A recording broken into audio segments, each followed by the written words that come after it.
Parte 2, Livro 1, Capítulo 1. Criação do mundo, Adão e Eva desobedecem à ordem de Deus e ele os expulsa do paraíso terrestre. Gênesis 1. No princípio, Deus criou o céu e a terra. Mas a terra não era visível porque estava coberta de trevas espessas e o Espírito de Deus adejava por cima dela. Deus ordenou em seguida que se fizesse a luz e a luz apareceu imediatamente. Depois de ter considerado essa massa, Deus separou a luz das trevas.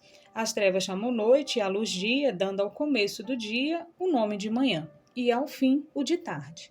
Foi ao primeiro dia que Moisés chamou um dia, e não o primeiro dia, por razões que eu poderia explicar, mas como prometi escrever sobre todas essas coisas em um trabalho especial, reservo-me para falar disso nele. No segundo dia, Deus criou o céu, separou-o de todo o resto e colocou-o por cima como sendo mais nobre. Rodeou-o de cristal e temperou-o com a umidade própria para formar as chuvas que regam docemente a terra, para torná-la fecunda. No terceiro dia, tornou fixa a terra, rodeou-a pelo mar e fê-la produzir as plantas com suas respectivas sementes. No quarto dia, criou o sol, a lua e os outros astros, e colocou-os no céu para lhes serem o ornamento principal. Regulou de tal maneira os seus movimentos e o seu curso que eles determinaram claramente as estações e as revoluções do ano. No quinto dia, criou os peixes que nadam na água e os pássaros que voam no ar, e quis que formassem casais a fim de crescer e se multiplicarem, cada um segundo a sua espécie. No sexto dia, criou os animais terrestres e distinguiu-os em sexos diversos, fazendo-os macho e fêmea. E nesse mesmo dia, criou também o homem. Assim, segundo o que refere Moisés, Deus criou em 6 dias o mundo e todas as coisas que nele existem. No sétimo dia, ele descansou e deixou de trabalhar as grandes obras da criação do mundo. É por esse motivo que não trabalhamos nesse dia e lhe damos o nome de sábado, que, em nossa língua, quer dizer descanso. Gênesis 2. Moisés fala ainda mais particularmente da criação do homem. Ele diz que Deus tomou o pó da terra, fez o homem e com a alma inspirou nele o espírito e a vida. Ele acrescenta que esse homem foi chamado Adão, que em hebreu significa ruivo, porque a terra de que ele foi formado era dessa cor, que é a cor da terra natural, e a qual se pode chamar virgem. Deus mandou vir os animais, tanto os machos quanto as fêmeas, para diante de Adão, e este, o primeiro de todos os homens, deu-lhe os nomes que conservam ainda hoje. Deus, vendo que Adão estava sozinho, enquanto os outros animais tinham cada qual uma companheira, quis também dar-lhe uma consorte. Para isso, quando ele estava adormecido, tirou-lhe uma das costelas, da qual formou a mulher. E logo que Adão a viu, percebeu que ela havia sido tirada dele e que era parte dele mesmo. Os hebreus dão à mulher o nome de Issa, e a que foi a primeira de todas chamou Eva, isto é, mãe de todos os viventes. Moisés narra em seguida como Deus plantou do lado do Oriente um delicioso jardim, que acumulou de todas as espécies de plantas, entre elas 2 árvores, uma das quais era a árvore da vida e a outra a da ciência, que ensinava o discernir o bem do mal. Ele colocou Adão e Eva nesse jardim e mandou que cultivassem as plantas. O jardim era regado por um grande rio que o rodeava completamente e se dividia em 4 outros rios. O primeiro desses rios, chamado Pison, que significa plenitude, e qual os gregos chamam Ganges, corre para a Índia e desemboca no mar. O segundo, que se chama Eufrates e fora, em nossa língua significa dispersão ou flor, e o terceiro, que a chamam Tigre ou Dilate, que significa estreito e rápido. Ambos desembocam no Mar Vermelho. O quarto, de nome Gion, que significa que vem do Oriente, é chamado Nilo pelos gregos e atravessa todo o Egito. Deus ordenou a Adão e Eva que comessem de todos os frutos, mas lhe proibiu de tocar no da ciência, alertando-os de que morreriam se o comesse. Havia então perfeita harmonia entre os animais, e a serpente estava muito acostumada com Adão e Eva. Mas, com a sua malícia, a fizesse invejar a felicidade de que ambos desfrutariam se observassem a ordem de Deus e subjugasse que, ao contrário, eles seriam vítimas de todas as desgraças se desobedecessem. Tratou de persuadir Eva a comer do fruto proibido. Para melhor induzi-la, disse-lhe que o fruto continha uma virtude secreta, que dava o conhecimento do bem e do mal, e que se ela e o marido comessem dele, seriam tão felizes quanto Deus. Assim a serpente enganou a mulher, e essa desprezou a ordem divina. Comeu o fruto, alegrou-se por tê-lo feito e induziu Adão a comê-lo também. Ora, como era verdade que o fruto dava grandíssimos discernimentos, eles logo perceberam que estavam nus e sentiram vergonha. Então tomaram folhas de figueira para se cobrir, julgando-se mais felizes do que antes, porque agora conheciam o que até ali havia ignorado. Deus entrou no jardim e Adão, que antes do pecado conversava familiarmente com Deus, não ousou apresentar-se por causa da falta que havia cometido. Deus perguntou-lhe por que, em vez de sentir prazer em se aproximar dele, estava fugindo e se escondendo. Como Adão não soubesse o que responder, porque se sentia culpado, Deus lhe disse: Eu vos havia provido de tudo o que poderíeis desejar para viver sem penas e com prazer uma vida isenta de qualquer cuidado, que teria sido ao mesmo tempo muito longa e feliz. Mas vós vos opusestes ao meu desígnio, desprezastes a minha ordem, e não é por respeito que vos calais, mas porque a vossa consciência vos acusa. Adão então fez o que podia para se desculpar. Pediu a Deus que lhe perdoasse e lançou a sua falta sobre a mulher, que o enganara e fora a causa de seu pecado. Ela, por sua vez, alegou que a serpente a havia enganado. Por isso, Deus, para castigar Adão, por assim se ter deixado vencer, declarou que a terra não produziria mais frutos, a não ser para aqueles que a cultivassem com o suor do rosto, e mesmo assim não daria tudo o que dela se poderia se desejar. Castigou também Eva, estabelecendo que, por se haver deixado enganar pela serpente e atraído todos aqueles males sobre o marido, ela teria filhos com dor e sofrimento. E para castigar a serpente pela sua malícia, condenou a rastejar pela terra, declarando que ela seria inimiga do homem. Depois que Deus impôs a todos o devido castigo, expulsou Adão e Eva daquele jardim de delícias. Capítulo 2. Caim mata seu irmão Abel. Deus o expulsa, sua posteridade é tão má quanto ele. Virtudes de Sete, outro filho de Adão. Gênesis 4. Adão e Eva tiveram 2 filhos e 3 filhas. O primeiro chamava-se Caim, que significa aquisição, e o segundo Abel, que quer dizer aflição. Os dois eram de temperamentos completamente opostos. Abel, que era pastor de rebanhos, era mais justo, considerava que Deus se fazia presente em todas as suas ações e só pensava em agradar-lhe. Caim, ao contrário, que por primeiro trabalhou a terra, era muito mau. Buscava apenas proveito próprio. A sua horrível impiedade levou ao excesso de furor, a ponto de matar o próprio irmão. Eis a causa disso. Ambos resolveram oferecer um sacrifício a Deus. Caim dos frutos de seu trabalho e Abel do leite e das primícias de seu rebanho. Deus demonstrou aceitar melhor o sacrifício de Abel, que era produção livre da natureza, do que a oferta que a avareza de Caim dela havia tirado quase à força. O orgulho de Caim não pôde tolerar que Deus tivesse preferido o irmão a ele. Matou e escondeu o corpo, esperando que assim ninguém tivesse ciência de seu crime. Deus, porém, a cujos olhos nada há de oculto, perguntou-lhe onde estava o irmão, que não via há vários dias, pois antes eles estavam sempre juntos.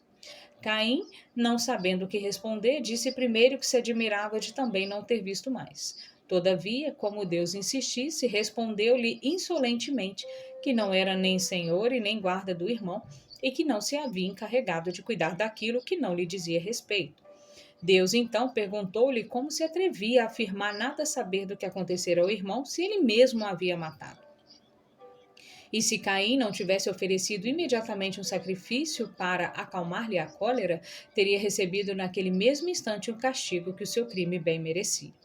Deus, no entanto, amaldiçoou, ameaçou castigar os seus descendentes até a 7ª geração e expulsou-o.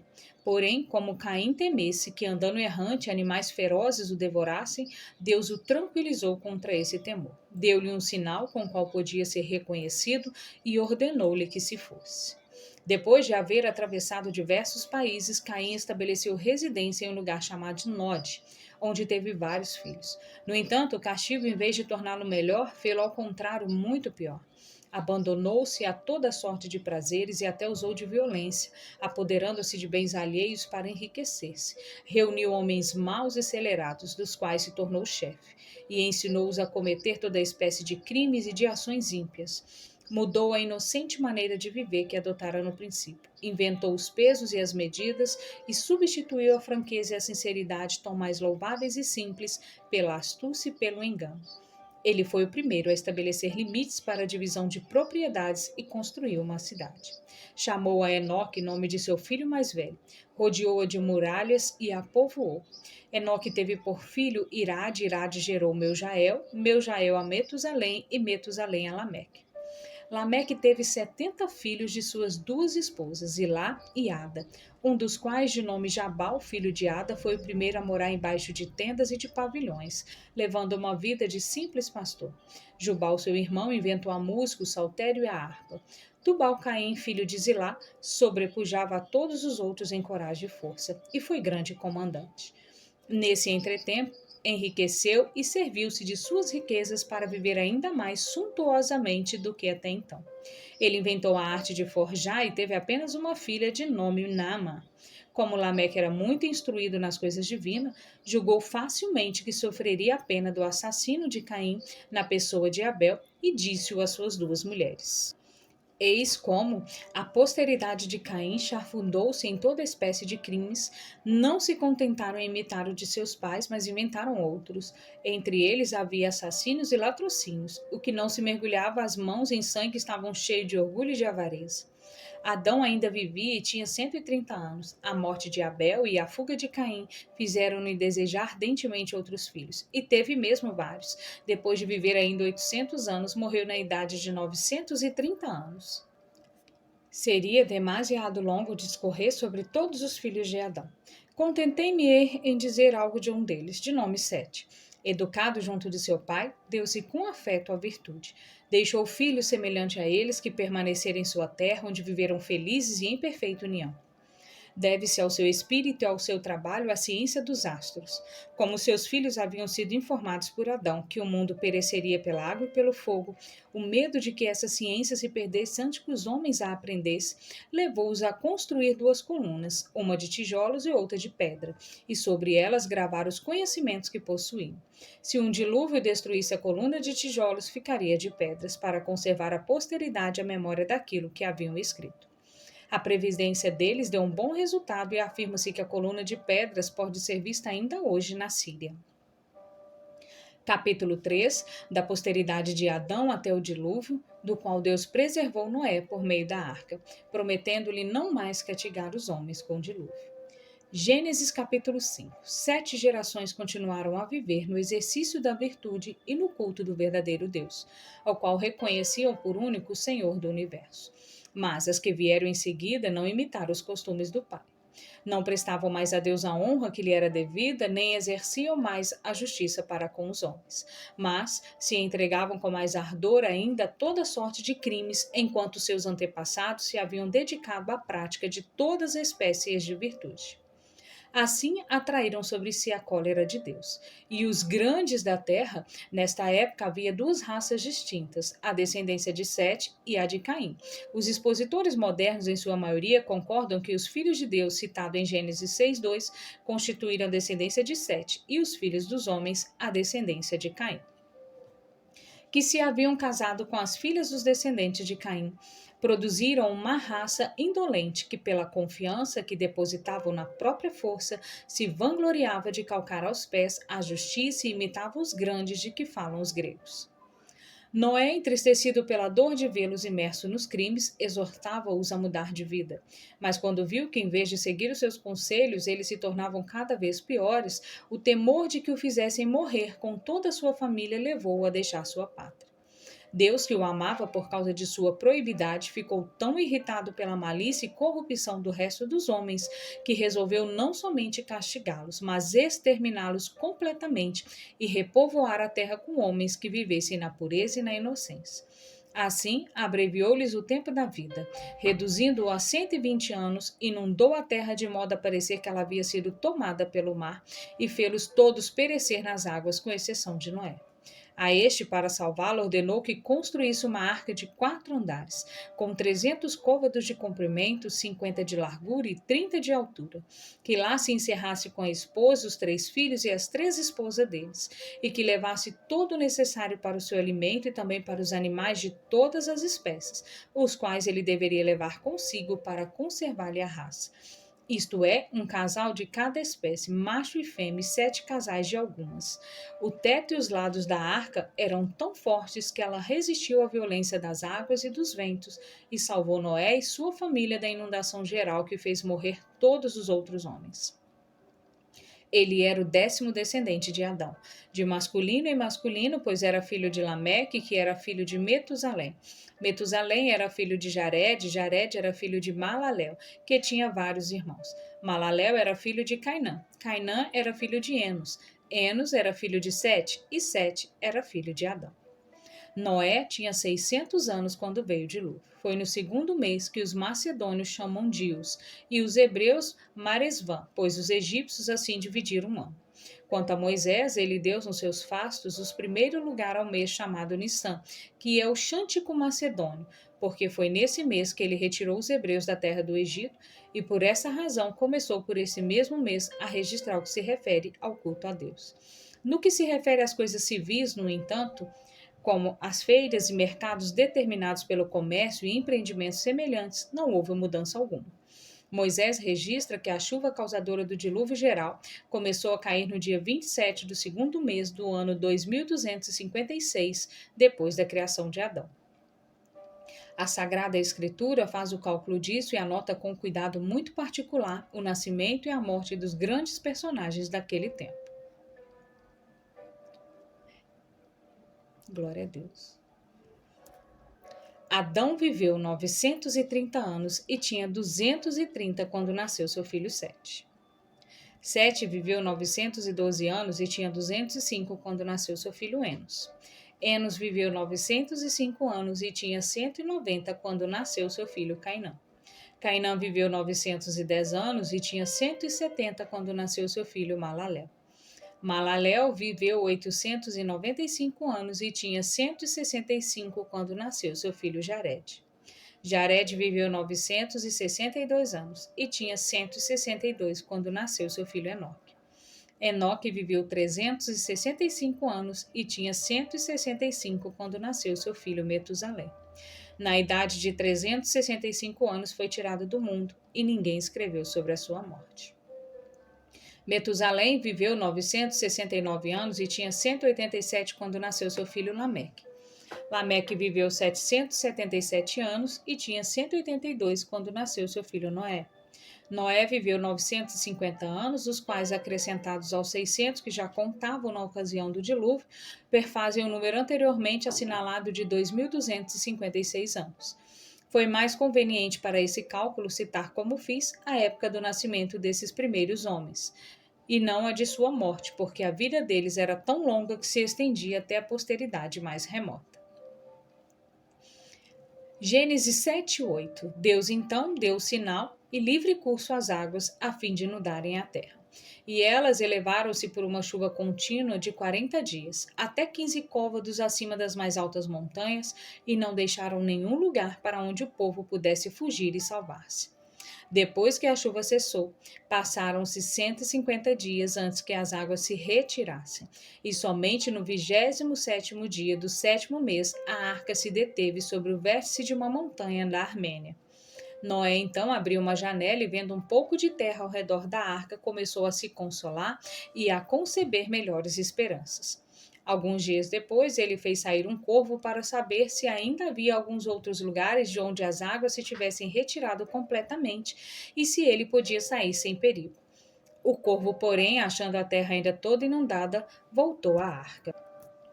7 dias depois, Noé fez sair uma pomba e ela voltou com os pés enlameados, trazendo no bico um ramo de oliveira. Assim ele soube que o dilúvio havia cessado. Após haver esperado outros 7 dias, fez sair todos os animais que estavam na arca. E ele também saiu com a mulher e os filhos, ofereceu um sacrifício a Deus em ação de graças e deu um banquete à família. Os armênios chamaram esse lugar descida ou saída, e os seus habitantes apontam ainda hoje alguns restos da arca. Todos os historiadores, mesmo os bárbaros, falam do dilúvio e da arca, dentre outros Berós e caldeus. Eis as suas palavras. Disse que ainda hoje se vê em resto da arca sobre a montanha dos Córdios na Armênia. E alguns levam desse lugar pedaços de betume com o qual ela estava recoberta, e dele se servem como impermeabilizante. Jerônimo, egípcio, que escreveu sobre as antiguidades dos fenícios, Manaséias e vários outros disso falam também. Nicolau de Damasco, no 96º livro de sua história, menciona-os nesses termos. Há na Armênia, na província de Miniade, há uma alta montanha chamada Bares, sobre a qual disse muitos se salvarem durante o dilúvio. E que uma arca cujos restos se conservaram por vários anos, na qual um homem se havia encerrado, deteve-se no cume dessa montanha. A probabilidade de que esse homem é aquele que fala Moisés, o legislador dos judeus. Gênesis 8 e 9. Com medo de que Deus inundasse a terra todos os anos a fim de exterminar a raça dos homens, Noé ofereceu-lhe vítimas rogando que nada mudassem na ordem estabelecida anteriormente e que ele não usasse de tal rigor, fazendo perecer todas as criaturas vivas, mas se contentasse por ter castigado os maus, como seus crimes mereciam, e por ter poupado os inocentes, aos quais ele quisera salvar a vida, pois de outro modo eles seriam ainda mais infelizes do que os que haviam sido sepultados nas águas. Tendo visto com tremor tão estranha desolação, e tendo dela sido preservado apenas para perecer mais tarde de maneira semelhante. Assim rogava que Deus aceitasse o seu sacrifício e não mais olhasse para a terra com cólera, de modo que ele e seus descendentes pudessem cultivá-la sem medo, construir cidades, desfrutar de todos os bens que possuíam antes do dilúvio e passar uma vida tão longa quanto feliz como a de seus antepassados. Como Noé era um homem justo, Deus atendeu à sua oração e concedeu-lhe o que pedia, dizendo-lhe que não fora o patriarca a causa dos que haviam perdido no dilúvio, que eles só podiam acusar a si mesmo pelo castigo recebido, que se tivessem querido perdê-los, não os teria feito nascer, sendo mais fácil não dar a vida do que tirar após tê-la concebido, que eles deviam, portanto, atribuir os castigos aos seus próprios crimes, que, em consideração à sua oração, não lhe seria mais tão severo no futuro, e que, quando viessem tempestades e furacões extraordinários, nem ele nem seus descendentes deviam pensar no outro dilúvio, pois ele não mais permitiria que as águas inundassem a terra. Contudo, proibia a eles seus manchar as mãos com sangue, e ordenava-lhes que castigassem severamente os homicidas, e os fazia senhores absolutos dos animais, para dispor dele como os quisessem, exceto de seu sangue, do qual não podia usar como do resto, porque no sangue está a vida. E meu arco, acrescentou, que vereis no céu, será o sinal e a garantia da promessa que vos faço. Isso disse Deus a Noé, e o arco que apareceu no céu chamaram Arco de Deus. Noé viveu 350 anos depois do dilúvio, na máxima prosperidade, e morreu com 950 anos de idade. Por maior que seja a diferença entre a pouca duração da vida dos homens de hoje e a longa duração das do que acabo de falar, o que narro não deve passar por inverossímil. É que, além de os nossos antepassados serem muito queridos de Deus e como obra que ele havia feito com as próprias mãos, os alimentos de que se nutriam eram mais apropriados para conservar a vida. E Deus a prolongava tanto por causa de sua virtude como para lhes dar meio de aperfeiçoar as ciências da geometria e da astronomia que eles haviam inventado, o que eles não teriam podido fazer se tivessem vivido menos de 600 anos, pois é somente após a revolução de 6 séculos que se completa o grande ano. Todos os que escreveram a história, tanto da Grécia como de outras nações, dão testemunho do que digo. Maneto, que escreveu a história dos egípcios, Berose, que nos deixou dos caldeus, Moco, Estieu e Jerônimo, que escrevera dos fenícios, dizem também a mesma coisa.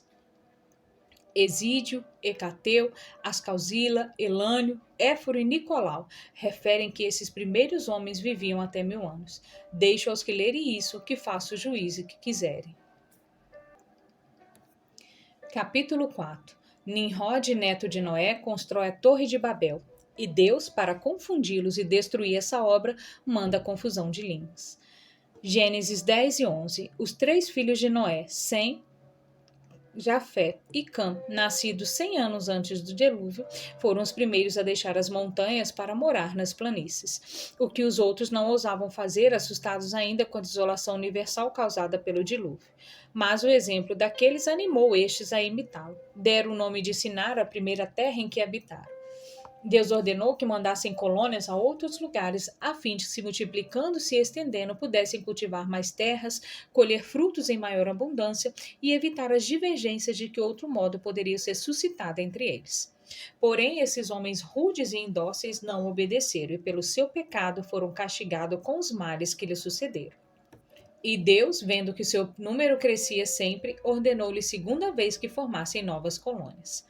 Esses ingratos, porém esquecidos que deviam a ele todos os seus bens e atribuindo-os a si mesmo, continuaram a desobedecer-lhe e acrescentaram à sua desobediência a impiedade de imaginar que era uma cilada que lhes armava, a fim de que, estando divididos, pudessem Deus mais facilmente destruí-los. Nimrod, neto de Cã, um dos filhos de Noé, foi quem o levou a desprezar a Deus dessa maneira. Ao mesmo tempo valente e corajoso, persuadiu-os que devia unicamente ao seu próprio valor e não a Deus toda a sua boa fortuna.